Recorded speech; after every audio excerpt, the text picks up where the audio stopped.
Hello everyone. In this class, we will be discussing briefly about the process of normalization. It's a very important concept in database systems. And in this class, we will be talking about the basic concept regarding normalization. कि हमें चाहिए क्यों होती है ये, कौन कौन सी इसकी टाइप्स होती हैं और कौन कौन सी इसकी एडवांटेज और डिसएडवांटेजेस हैं। इसके अलावा हम नेक्स्ट क्लासेस के अंदर इन सभी नॉर्मल फॉर्म्स को डिटेल में भी डिस्कस करेंगे। So let's start. तो सबसे पहले डिस्कस करते हैं नॉर्मलाइजेशन होती क्या है।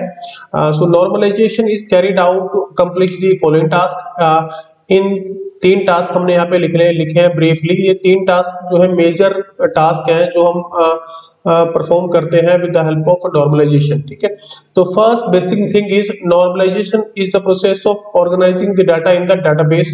बिल्कुल बेसिक सी बात है कि डाटाबेस को प्रॉपर्ली ऑर्गेनाइज करने के लिए हम नॉर्मलाइजेशन की जो प्रोसेस है हम उसको यूज करते हैं। ठीक है, ओके। जो सबसे इंपॉर्टेंट जो फैक्टर है वो ये वाला सेकंड पॉइंट है। इसके अंदर हम डिस्कस कर रहे हैं two points, one is redundancy and one is anomalies. One is redundancy and anomalies. So let's talk about it. Normalization is used to minimize the redundancy from a relation or set of relation. Okay, it also used to eliminate undesirable characteristics like insertion, update and deletion anomalies. Okay, तो सबसे पहले कि जो normalisation है ये दो काम करती है। एक तो फर्स्ट काम है कि ये जो डाटा की जो रिडंडेंसी होती है उसको रिमूव करती है, और दूसरी जो चीज क्या है कि वो क्या है, अनोमलीज को जो है डाटाबेस के अंदर से रिमूव करती है। ओके, अब रिडंडेंसी क्या होती है, अगर कोई वैल्यूज या कुछ डाटा मेरे डाटाबेस में बार बार रिपीट हो रहा है तो डेफिनेटली वो मेरे लिए प्रॉब्लम खड़ी करेगा। तो हम क्या करते हैं, जो रिडंडेंसी है, जो बार बार डाटा रिपीट हो रहा है उसको हम वो रिमूव कर देते हैं with the help of normalisation.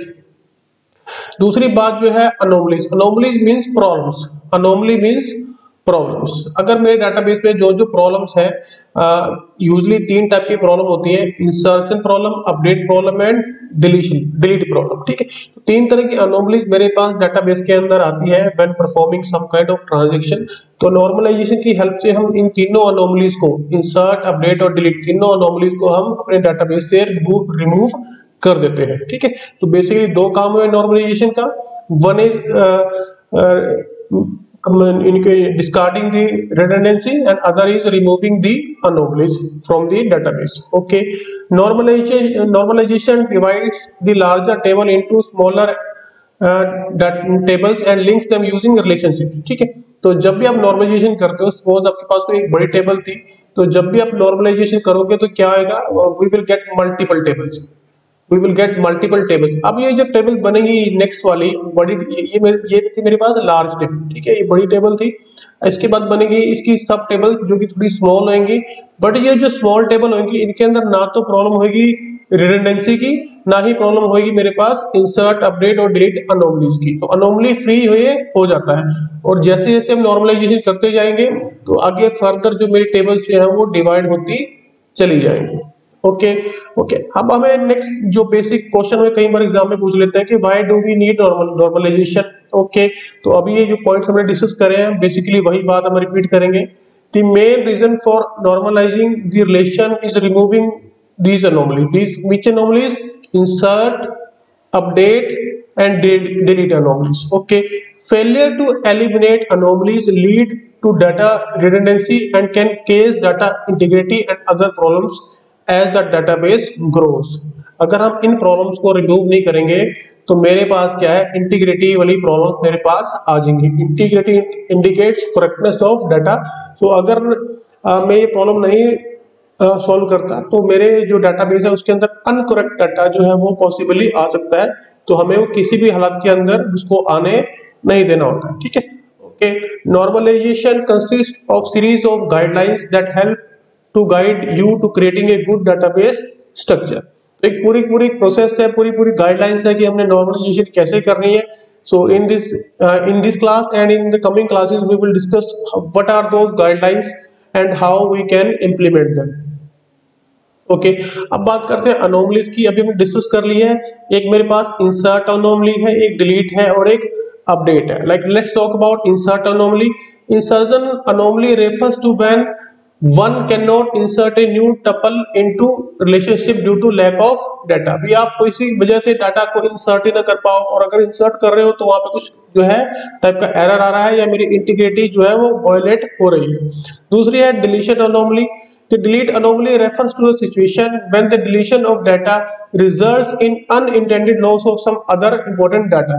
तो मान लो आपने कुछ डाटा डिलीट कर दिया, उसके साथ कुछ और डाटा भी कई बार हमारा डिलीट हो सकता है, तो वो हमने यहाँ पे अलाउ नहीं करने देने होता, और अगर हमने नॉर्मलाइजेशन को प्रॉपरली फॉलो किया है तो यहाँ पे ये नहीं होगा। Third kind of anomaly is updation anomaly. The update anomaly is when an update of single data value requires multiples of rows of data to be updated। Update कब होता है? मान लो मैंने किसी एक टेबल के अंदर एक रो को अपडेट कर दिया, बट अगर मैंने यहाँ तो अपडेट कर दिया, but now I need to update it at multiple places, other places also, so this is called by update anomaly. अब बात करते हैं टाइप्स ऑफ नॉर्मल फॉर्म कितनी तरह की होती है। ओके, जहाँ पे लिखा है कि normalisation work through a series of stages called normal form. The normal forms apply to individual relation. The relation is said to be particular normal form it satisfy some constraint. ठीक है, okay, तो हम यहाँ पे briefly इसको discuss करेंगे। तो मेरे पास जो नॉर्मल फॉर्म्स है that is first normal form, second normal form, third normal form, इसके बीच में एक आती है BCNF, Boyce Codd normal form, वो भी हम अपनी कमिंग क्लास के अंदर डिस्कस करेंगे। उसके बाद ये fourth normal form, that is fifth normal form. ठीक है, ओके, अब जो ये नॉर्मल फॉर्म्स हैं इनके लिए कंडीशंस हमने यहाँ पे लिखी है। जैसे कि जो फर्स्ट नॉर्मल फॉर्म है वो जो रिपीटिंग ग्रुप्स होते हैं उनको वो रिमूव कर देती है। ठीक है, and basically there is the concept of atomic values only, जो हम डिस्कस करेंगे जब हम फर्स्ट नॉर्मल फॉर्म को डिटेल में डिस्कस करेंगे। दूसरी जो नॉर्मल फॉर्म है वो क्या करती है? It eliminates partial functional dependency, ये पार्शियल फंक्शनल डिपेंडेंसी को रिमूव कर देती है। थर्ड नंबर फॉर्म में क्या है, वो क्या करते हैं, वो इससे भी पावरफुल होती है। ठीक है, and it also eliminates transitive dependency, ये ट्रांजिटिव डिपेंडेंसी को भी रिमूव कर देती है। फोर्थ नॉर्मल फॉर्म क्या है, वो मल्टी वैल्यू डिपेंडेंसी को रिमूव कर देती है। और लास्ट में जो फिफ्थ नॉर्मल फॉर्म है वो क्या करती है? इट एलिमिनेट्स जॉइंट डिपेंडेंसी, किसी तरह के जॉइंट से अगर कोई प्रॉब्लम आ रही है तो उसको भी वो रिमूव कर देती है। ओके, अब यहाँ पे हमने ब्रीफली डिस्क्रिप्शन लिखी है अलग अलग नॉर्मल फॉर्म्स की, तो ये सभी आपको पता होनी चाहिए, एग्जाम में प्रॉपर डेफिनेशन आपको याद होनी चाहिए क्या लिखना है।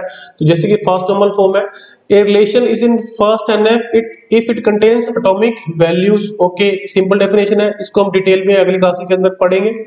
Second is second normal form, A relation is in second NF if it is in first NF and all known key attributes are fully functionally dependent on the primary key. Next is third normal form, a relation will be in 3NF if it is in second NF and no transition dependency exists, or transitional dependency exists.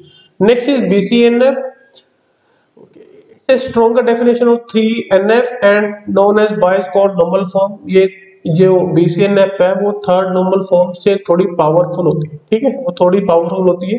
अब इन सभी normal form को हम detail में discuss करेंगे next coming class के अंदर। Fourth normal form, relation will be in 4NF if it is in Boyce Codd normal form and it also has no multi valued dependency. Similarly fifth normal form, a relation is in fifth NF if it is in 4NF and does not contain any joint dependency and joining should be lossless। okay, so these are the very brief introduction। अब इन topics को जो हमने यहाँ पे लिखा है हम इनको हमेशा जो है आगे नेक्स्ट क्लास के अंदर डिटेल में हम इसको डिस्कस करेंगे। अब एक बात यहाँ पे ध्यान देने की है कि जो सेकंड नॉर्मल फॉर्म है, ठीक है, it is more powerful than first NF। जो थर्ड नॉर्मल फॉर्म है that is more powerful than second NF, और जो आपकी BCNF है that is more powerful than 3NF। जो फोर्थ नॉर्मल फॉर्म है that is more powerful than BCNF। जो fifth normal form है that is more powerful than fourth normal form. Okay, एक बात और है, अगर कोई मेरे पास रिलेशन है जो कि सेकंड NF में है तो इसका मतलब ये है कि वो फर्स्ट NF के अंदर भी है। अगर कोई रिलेशन थर्ड NF में है तो इसका मतलब ये है कि वो थर्ड NF में तो है ही है, बट ये सारी कंडीशन सेकंड नॉर्मल फॉर्म वाली भी सेटिस्फाई करता है। Similarly BCNF, a relation which is in BCNF is also in 3NF। तो इस तरह से ये मेरे पास जो नॉर्मलाइजेशन जो प्रोसेस था वो चलती है। ठीक है, अब बात करते हैं कि एडवांटेज क्या है नॉर्मलाइजेशन की। जैसे कि अभी हमने डिस्कस किया था कि ये डाटा रिडंडेंसी को खत्म कर देती है, डाटाबेस को ऑर्गेनाइज करने में हमारी हेल्प करती है। ठीक है, इंश्योर करती है कि डाटा जो है कंसिस्टेंसी वहां पे एग्जिस्ट करे, कहीं पे भी कोई गड़बड़ ना हो। Okay, it offers us more flexible database design, enforces the concept of relational integrity. Integrity हमारी इंश्योर करती है नॉर्मल फॉर्म कि मेरा जो डाटा है वो हमेशा करेक्ट स्टेट के अंदर रहे। नेक्स्ट है ये disadvantage of normalisation.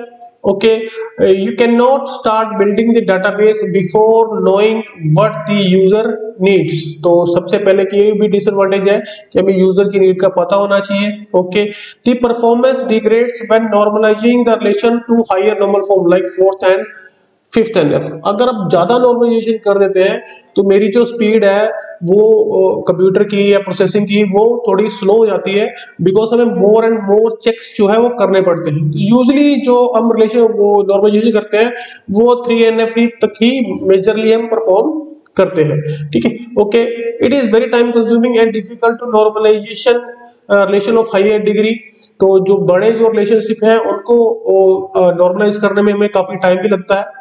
Okay, the careless decomposition may lead to bad database design leading to serious problems। अगर आपने decomposition मतलब बड़ी टेबल को छोटी टेबल के अंदर प्रॉपरली डिवाइड नहीं किया, ठीक है, रूल्स को फॉलो नहीं किया, तो यहाँ पे इन टेबल्स के अंदर और भी ज्यादा प्रॉब्लम्स आ सकती हैं जो कि हमने आने नहीं देनी होती। ठीक है, so this was the very basic introduction regarding normalization. In the next class we will be talking in detail about first normal form. Thanks.